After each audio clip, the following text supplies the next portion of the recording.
Jérémie, chapitre 37. Sédécias, fils de Josias, régna à la place de Jéconia, fils de Joachim, et fut établi roi dans le pays de Juda par Nebuchadnezzar, roi de Babylone. Ni lui, ni ses serviteurs, ni le peuple du pays n'écoutèrent les paroles que l'Éternel prononça par Jérémie le prophète. Le roi Sédécias envoya Ucal, fils de Chélémia, et Sophonie, fils de Manséja, le sacrificateur, vers Jérémie le prophète, pour lui dire « Intercède en notre faveur auprès de l'Éternel notre Dieu. » Or Jérémie allait et venait parmi le peuple. On ne l'avait pas encore mis en prison. L'armée de Pharaon était sortie d'Égypte et les Chaldéens qui assiégeaient Jérusalem, ayant appris cette nouvelle, s'étaient retirés de Jérusalem. Alors la parole de l'Éternel fut adressée à Jérémie le prophète en ces mots. Ainsi parle l'Éternel, le Dieu d'Israël.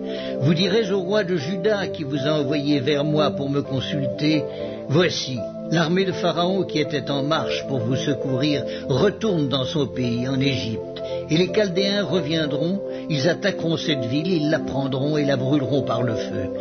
Ainsi parle l'Éternel. Ne vous faites pas illusion en disant « Les Chaldéens s'en iront loin de nous », car ils ne s'en iront pas. Et même quand vous battriez toute l'armée des Chaldéens qui vous font la guerre, quand il ne resterait d'eux que des hommes blessés, ils se relèveraient chacun dans sa tente et brûleraient cette ville par le feu. Pendant que l'armée des Chaldéens s'était éloignée de Jérusalem à cause de l'armée de Pharaon, Jérémie voulut sortir de Jérusalem pour aller dans le pays de Benjamin et s'échapper du milieu du peuple. Lorsqu'il fut à la porte de Benjamin, le commandant de la garde nommé Iréia, fils de Chélémia, fils de Hanania, se trouvait là, et il saisit Jérémie le prophète en disant « Tu passes aux Chaldéens ?»